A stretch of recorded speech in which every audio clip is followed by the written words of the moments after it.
Hey guys, Zarbix here with another video for Warhammer Online Return to Reckoning, the Age of Reckoning private server. This is part 3 in a series of the different archetypes in the game, the Forces of Order, the Forces of Destruction. We did the first one on Order's Ranged DPS, the Bright Wizard, Shadow Warrior, and Engineer, and then we did the second video, which was the Destruction Ranged DPS, the Squig Herder, the Sorcerer, and the Magus. So we're going to move on to the second DPS archetype in the game, Melee DPS. And we'll start with the Witch Hunter. Order gets 3, Witch Hunter, White Lion, and Slayer. Witch Hunter is the Empire melee DPS, so they're a melee damage dealer, physical damage. They wear light armor, so they are the lightest armored melee class in the game.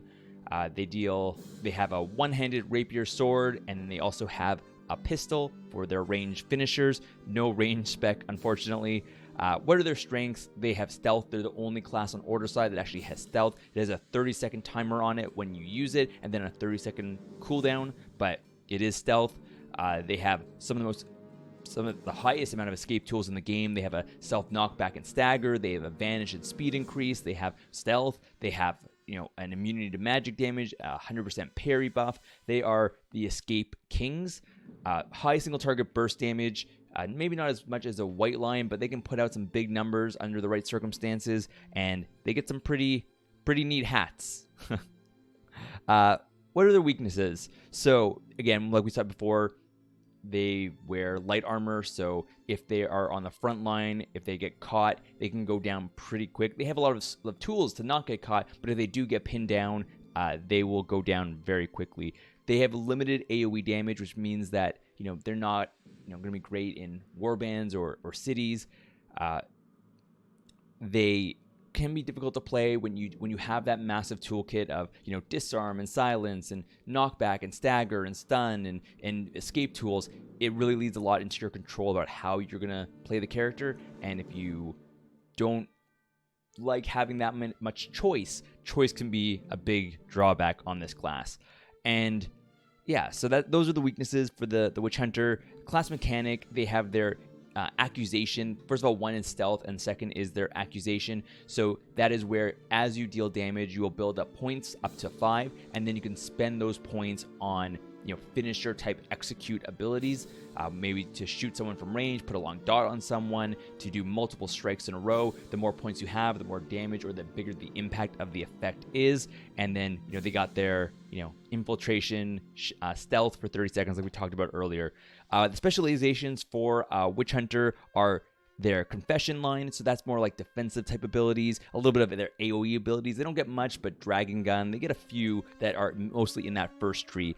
Then they have their Inquisition line, that is their debuff and sustain abilities, so maybe a little bit of self-healing in there, a few more damaging type abilities, but mostly debuff and sustain. And then finally they have their Judgment line. This is where they're going to have a little bit more damage, positional abilities, crowd control abilities. This is where they're going to get their stun. This is where they're going to get their long, high damage abilities. So those are the 3 lines.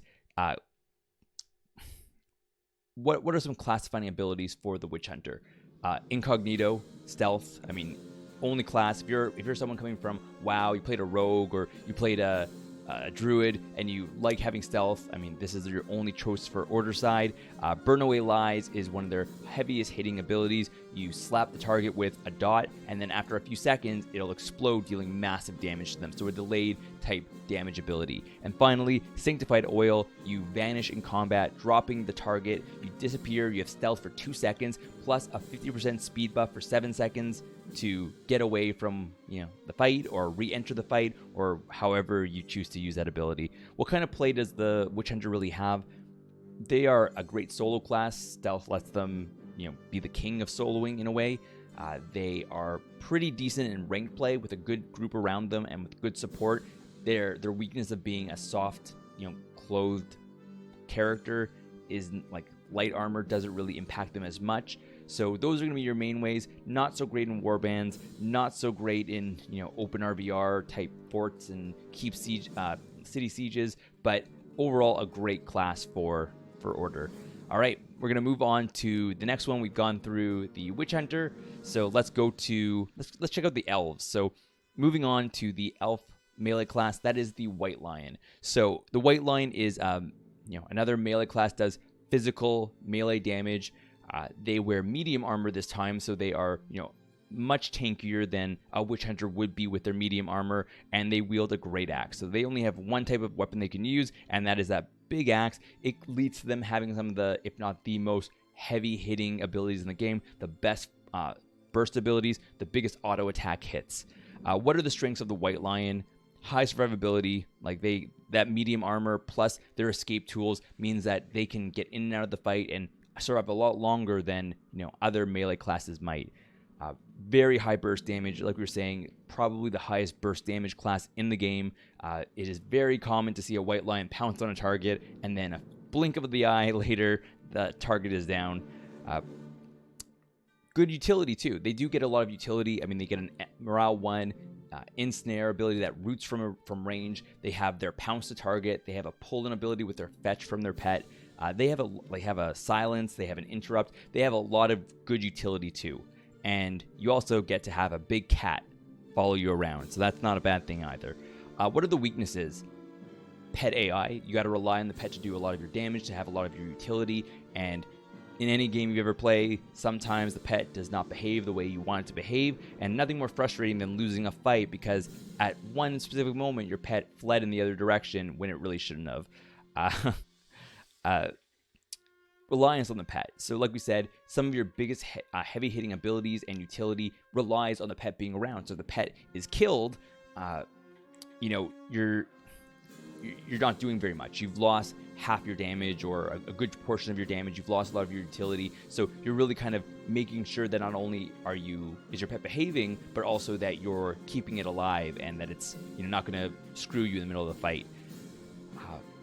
One other weakness is a lot of people complain about the White Lion, so it is kind of flavor of the month in a lot of ways. They've really done well recently. A lot of people want them to be nerfed, which may mean that eventually, sometime soon, they might get nerfed. So that might be a potential downside to picking a White Lion right now. What is the class mechanic for a White Lion? So it says right here, Tame Lion.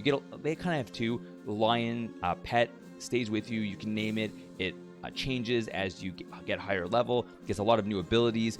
The lion also has 3 distinct modes you can go into, kind of hunting modes. Each one of them will give you different buffs and give the pet new abilities to use in combat. One mode might give it a snare, another one might give it an armor debuff, another one might give it good AoE damage, so you can swap between those and buff yourself and your pet in combat. So what are the specializations for? What are the mastery trees for a White Lion? So first of all, you can go Hunter. This is like your mobility line, also kind of your AoE line, some single target too. This is where you're going to get Pounce. This is where you're going to get your armor debuff. So pretty good abilities in this line, and also your AoE if you decide to go that spec. Axman is the middle tree. This is more about the White Lion itself, the player, doing most of the damage. This is where you get an outgoing heal debuff, you get an execute. This is about relying less on the pet, relying more on your character to get things done. Finally, you have the Guardian line. That is I'm going to rely on my pet line. I'm going to give my pet a knockdown, a stun. I'm going to give my pet great damage and immunity to CC, and I'm going to rely on the pet to do a lot of damage, and then I'm going to kind of assist him in the fight. What are some classifying abilities for the White Lion? They have a lot, but just to name a few: Pounce, that is going to be a jump to target, 65-foot range, jump on your target. You can even use a tactic to make it a spammable jump to target. Coordinated Strike, you and your lion strike out at a target 2 times each. This can hit for massive damage. It's one of their, if not the heaviest burst spell in the game for a melee. Leonine Frenzy is another one. This is where you send your pet into a frenzy and it will rip into your target and take them down real quick. What kind of play is the White Lion good at? White Lion is really good at everything, right? White Lion is a great soloer. It's great in ranked. It's great in warbands. It's great in cities. It really is one of those classes that just can do everything. Some weaknesses, the pet is always going to be an issue, and if players know how to deal with the pet, then White Lion's role is kind of diminished. But otherwise, White Lion, great class, great melee for Order. Lots of Destro tiers for the White Lion. All right, and finally, last but not least, definitely not least for Order, is the Slayer. So, Slayer, another physical damage dealer. They all kind of do physical damage. This is a medium armor class. Has either dual wielding axes or it can wield a giant great axe, so two-handed weapon or two single target weapons. What are the strengths of the Slayer? So they are a massive AoE damage dealing class. They can do insane damage with their AoE abilities. Very, very good at the same time at doing single target damage. They can do both nearly at the same time, which is incredible for a lot of types of play. They have strong debuffs. Some of the things they get is amazing, like undefendable damage, increasing the cooldown of your enemy's abilities. They have a lot of strengths. But again, you're playing a dwarf. What are their weaknesses? So they have some of the weakest defenses in the game. Even though they have medium armor, their enrage mechanic will make them take more damage, and you got to kind of maintain that. So sometimes the highest hit you'll ever get in the game is fighting against Slayer and Achapa, who are in their battle rage and taking so much more damage. Low mobility, so of all the melee classes in the game, Slayer kind of has some of the lowest mobility. It has a charge, but that's pretty much it. No pounce to target, no pull, no range root, no range stun, like nothing like that. So you got to get into the fight to start doing your damage, or once you do, you start wrecking. They are group reliant. So if you're someone who plans on playing this game solo a lot, or you're just going to play an hour here or there by yourself, maybe not the class for you. They do need a tank to guard them. They do need a healer pumping heals into them. Once they get that support, they can do great things, but they need that support. What is their mechanic? Enrage. So that is, as the fight continues to build, as they're in combat, they will start to get angry, and they will become furious and berserk. As they go into these stages, their abilities will start doing more damage. They'll be doing more damage, but also they'll be taking more damage. You can spend this rage on finisher type abilities and drop your rage down, but I guess it's the balance of keeping your rage at a point where you're doing more damage, but not taking an insane amount that you're going to get wrecked. What are the specializations for a Slayer? Troll Slayer ability, this is more of your utility build. This is where you're going to get things like your self-heal on damage. You're going to get some utility abilities as well.